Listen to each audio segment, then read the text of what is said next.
So we've got a new booklet here, a notes booklet. You notice it's a pretty thin one, 28 pages. This is going to take us through chapter 4 and 5, and we're going to have a test on chapter 4, which is rules of integration, and then we're going to have a test on chapter 5, which is applications of integration. So a little bit like calculus, but a lot shorter. And good as well, so shorter units means we can chunk them a bit. Going to be pretty similar length to chapter 7, but probably just a tiny bit harder, okay? So easier than calculus, but harder than the statistics unit that we just did. So let's get into it. We're just going to start with 4A. Now you guys have had a bit of a look at 4B, and in tomorrow's lesson we will revisit it because we just gave you a brisk overview of it. We will go through the notes that I've got here because I really built that up. But today we just probably spend the lesson doing 4A, see how we go. So it does start a little bit disjointed with 4A. We're talking about the area under a curve. Okay? So this is going to be one of our applications of integration, but let's start. Consider the equation y equals 2x plus 1. Okay? Sketch the function from 0 to 2. So if I go from my Cartesian plane, this equation has a y-intercept of 1, okay? And as x goes across 1, y goes up 2 units. All right, that's what the slope is, across 1, up 2. All right, and so then it's a line going through those points, isn't it? X is 2, up 2. Okay, so this is, if it goes across 1, up 2, this is 3. And across 1 up 2, this corner would be 5. Next. That page is good. Alright, so we've sketched the function there over the interval from x is 0 to x is 2. We can label our axes and we can label the function already, so there we go. Okay, part B. Find an approximate area using 2 upper and 2 lower rectangles. So one way we could find the area under the curve. When I say that, between 0 and 2, I mean this area here, the area of this shape. Now, we are going to use a geometric argument a bit later, but for now we're going to do what's called an approximate calculation using lower and upper rectangles. So I'm going to get some multicolours here. Let's go with red. So for lower rectangles, I draw them below the curve. So they're starting here where the curve is, and that's going to be one of them, and then this is going to be another. And if I calculate the area of these 2 rectangles, it's going to be what we call the underestimate. It's going to be an estimate for the area, but it's going to be less than the actual area because of this error here. Can we see those bits of error? Alright, so this is going to be the underestimate. So for my underestimate, using lower rectangles,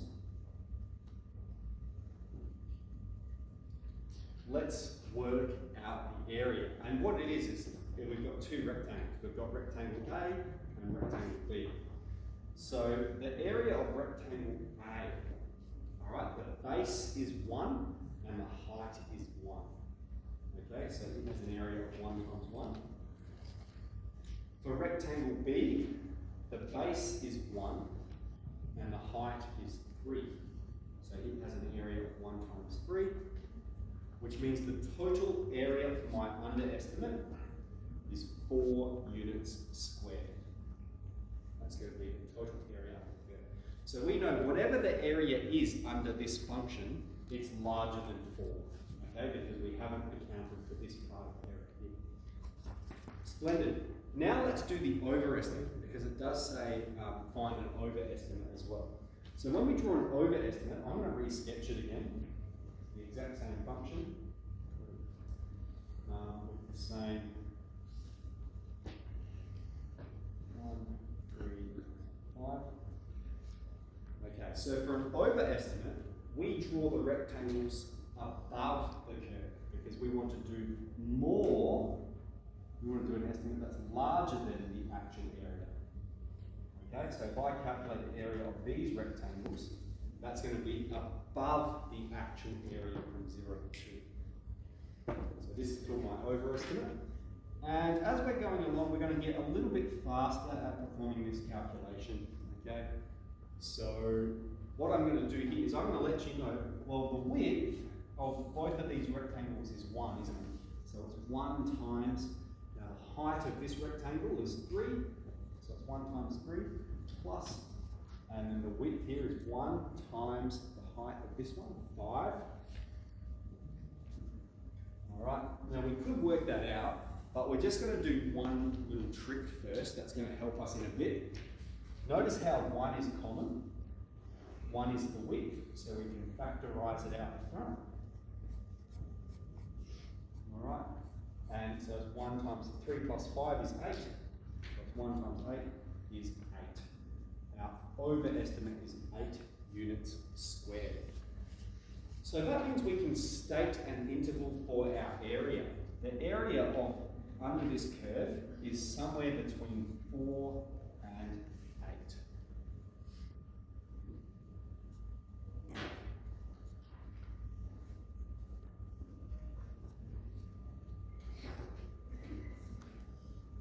Okay, so we're on to part D there. Part C. On to part D. Goes ABD. Any questions so far? What will happen to the interval, this interval here, if we increase the amount of rectangles for the lower and upper estimate? So instead of using 2, for example, let's say we use 4. All right, if we were to divide this up into 4 rectangles. All right, I'm going to have another rectangle here, and I would have another rectangle here. What has that done to the error? We think that was the error. It's removed this part of the error. So is the estimate more accurate or less accurate? It's more accurate because we have reduced the error. So to answer part D, more accurate estimate as it reduces the error.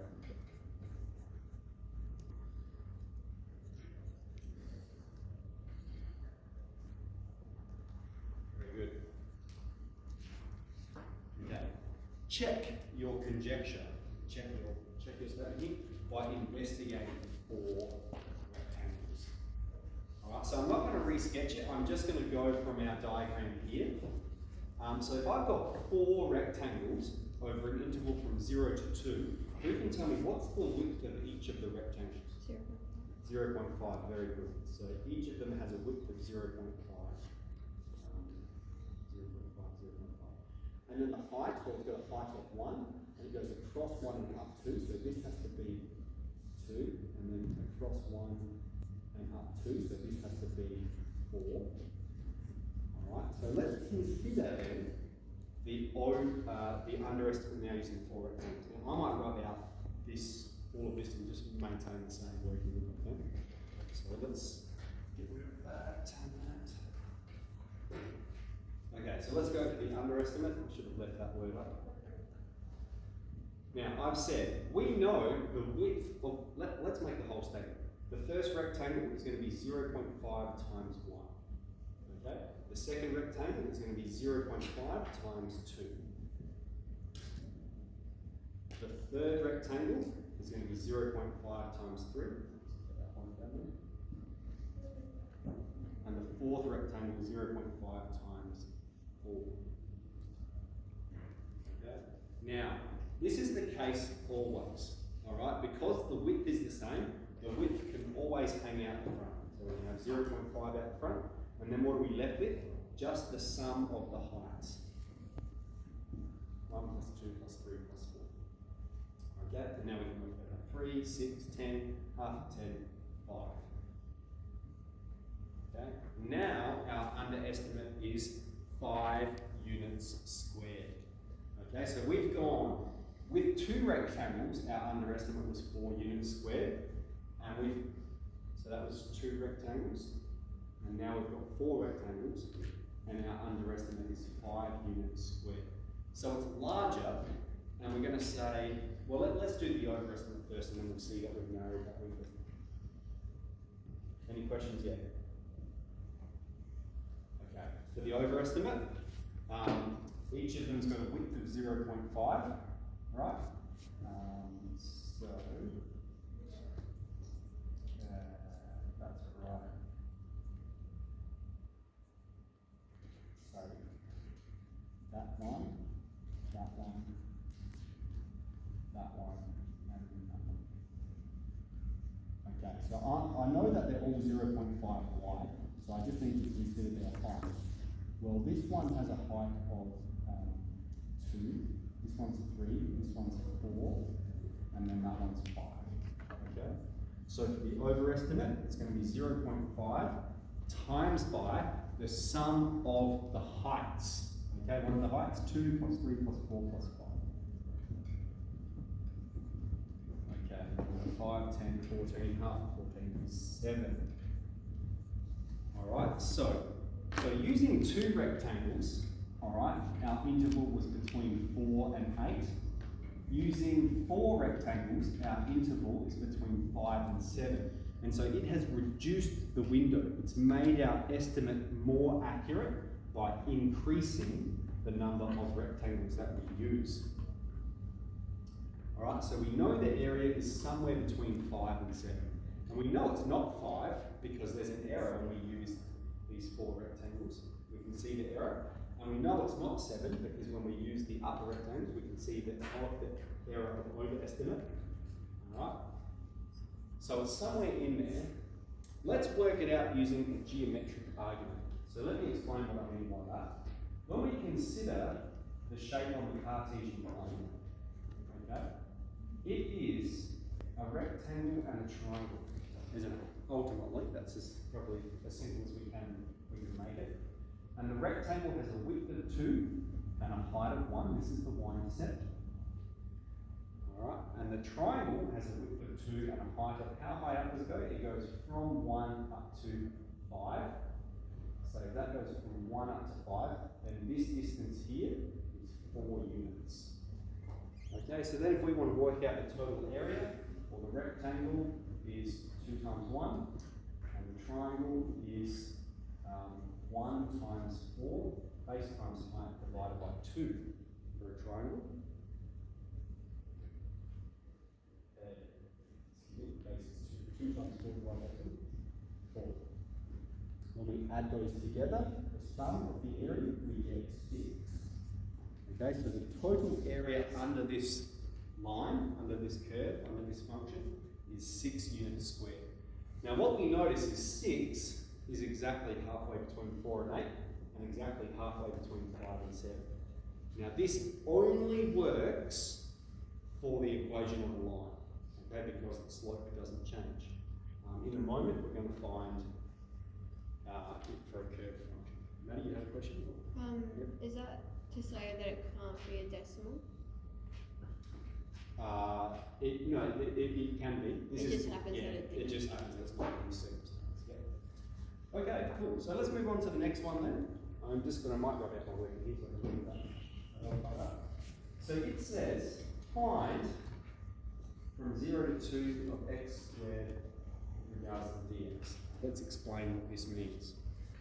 It means 2 things. Now you guys saw last lesson it means antiderivative, and if you've forgotten that, that's fine. And we'll come back to it. For us now, it means find the area under this function from 0 to 2. So let's sketch the function x squared. Right, it's a parabola, isn't it? And we're only interested in from 0 to 2. So here's 0, here's 2. Alright. Find the area from 0 to 2 using 2 upper and 2 lower rectangles. So that means the width of each of these rectangles is going to be 1. And we've got to, I'm going to do the upper rectangles first. We've got to determine these y values. Okay? Well, what is the function? The function is y equals x squared. So here our x value is 1, and so the y value is 1. Here our x value is 2, and so the y value is 2 squared, which is 4. Alright, so this is for our overestimate, do it over here. It's going to be 1 times, because the width of both of them is 1, and then the sum of the heights. The first height is 1, the second height is 4.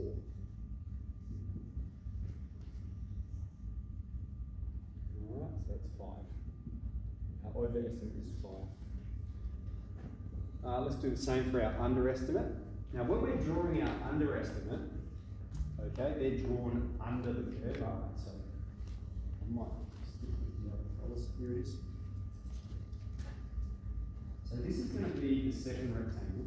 The first rectangle actually has a height of 0. Alright?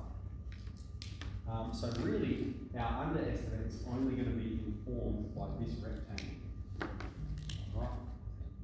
So for our underestimate, it's going to be 0 times, the width is 1 and the height is 0. And then for the second rectangle, 1 times 1. So our underestimate is just 1 unit squared. Part B, state an interval for the area. Well, it occurs somewhere between 1 and 5. Excellent.